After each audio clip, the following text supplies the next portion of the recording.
Le entregamos todo lo que necesita saber para comenzar el día. Esto es Bloomberg Daybreak para los que escuchan en América Latina y el resto del mundo. Buenos días y bienvenidos a Bloomberg Daybreak América Latina. Es miércoles 3 de junio de 2026. Soy Eduardo Thompson y hoy Donald Trump no se rinde con los aranceles. Estados Unidos e Irán intercambian ataques y baja la tensión entre Ecuador y Colombia, pero no del todo. Donald Trump avanza para reconstruir su muro arancelario. Estados Unidos propone imponer gravámenes de al menos 10% a las importaciones de grandes socios comerciales como la Unión Europea, Canadá y México, tras una investigación sobre trabajo forzoso. Los productos provenientes de China, Japón, Brasil y varias otras economías enfrentarían una tasa más alta de 12,5%. En el Golfo Pérsico, fuerzas estadounidenses interceptaron misiles y drones iraníes dirigidos contra países vecinos y atacaron un centro de mando en la isla iraní de Qeshm. La escalada impulsó al alza el precio del petróleo. Los futuros en Wall Street operan sin una dirección clara, mientras que los bonos del Tesoro caen. Mientras tanto, fuerzas de Estados Unidos están asistiendo, si es necesario, a barcos a cruzar el estrecho de Hormuz.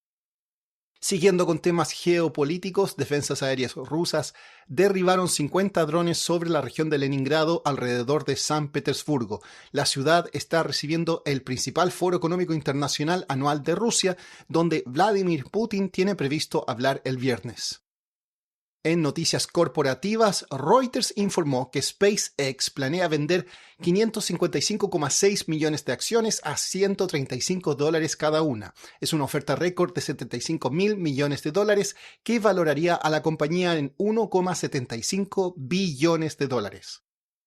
Pasemos a América Latina. Donald Trump respaldó al candidato presidencial colombiano Abelardo de la Espriella antes de la segunda vuelta electoral del 21 de junio. De la Espriella dijo sentirse, comillas, honrado por el apoyo.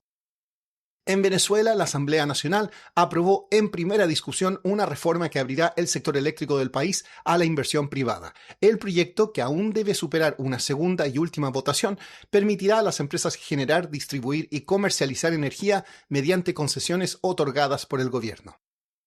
En Argentina, el gobierno de Javier Milei enviará al Congreso una nueva versión revisada de la Ley de Inocencia Fiscal, según dijo el ministro de Economía, Luis Caputo. La iniciativa busca incentivar a los ahorristas argentinos a depositar sus dólares en cuentas bancarias denominadas en esa moneda. Y en Brasil siguen las noticias de problemas crediticios corporativos por las altas tasas de interés. La productora de etanol Raízen presentó a sus acreedores una propuesta final para reestructurar 13 mil millones de dólares en deuda. Ayer se informó también que la petroquímica Braskem busca un acuerdo con acreedores para reestructurar su deuda fuera de tribunales. Y como dije al comienzo, la tensión entre Ecuador y Colombia, que se había reflejado en una breve guerra comercial, se redujo durante el fin de semana pasado. Sin embargo, la forma en que se comunicó el fin del conflicto fue otra fuente de tensión. Stefan Kefner, corresponsal de Bloomberg News en Quito, nos explica más. La guerra comercial entre Ecuador y Colombia terminó sorpresivamente el fin de semana, oficialmente el 1 de junio, cuando el presidente de Ecuador, Daniel Noboa, anunció que iban a volver al status quo ante, que era básicamente libre comercio entre Colombia y Ecuador. Lo controversial fue que y lo inusual fue que Noboa anunció esto como un acuerdo con el candidato presidencial de Colombia, Abelardo de la Espriella, y no con el gobierno colombiano. Que entonces, como reacción, hubo una protesta oficial de Colombia que, mientras reconocía que era bueno, que era positivo terminar con esta guerra comercial, hubo intervención de Noboa en la campaña electoral colombiana. Como horas después, básicamente, los colombianos fueron llamados a votar en la primera vuelta. Stefan, ¿hay estimaciones de cuánto pudo haber afectado esta guerra comercial entre los dos países? Duró básicamente desde febrero hasta el domingo pasado, o sea, hasta el 31 de mayo, y las tarifas fueron aumentando a medida que se profundizó el conflicto. O sea, sí fue una sorpresa que Noboa decidiera de un tajo eliminarlas. Los aranceles que habían subido hasta un máximo del 100%, luego lo había ya reducido a un 75%. Las afectaciones diarias, bueno, es un poco preliminar, dado que recién hace días terminó, pero hay algunas fuentes que indican de algo muy, muy básico como un 2.000 millones de dólares en total de daño. Hay una asociación de transporte pesado de Carchi, que es la provincia fronteriza que sufrió el embate principalmente, que hablaba de cada día de cierre del paso fronterizo, que hubo algunos, son 2 millones diarios. Entonces, también hubo una serie de problemas que, por ejemplo, de los productos de comercio bilateral, por ejemplo, exportaciones de arroz de Ecuador a Colombia o también importaciones de medicamentos de Colombia al Ecuador, sufrieron también el problema de productos elaborados entre los dos países, cuyos contenidos entonces cruzan la frontera varias veces. Y obviamente también hubo esfuerzos de otros países para entrar a los mercados de ambos países, o sea, pudo haber una pérdida de mercado para empresas de ambos lados. Por último, el argumento de Ecuador para imponer los aranceles a Colombia fue el tema de la seguridad.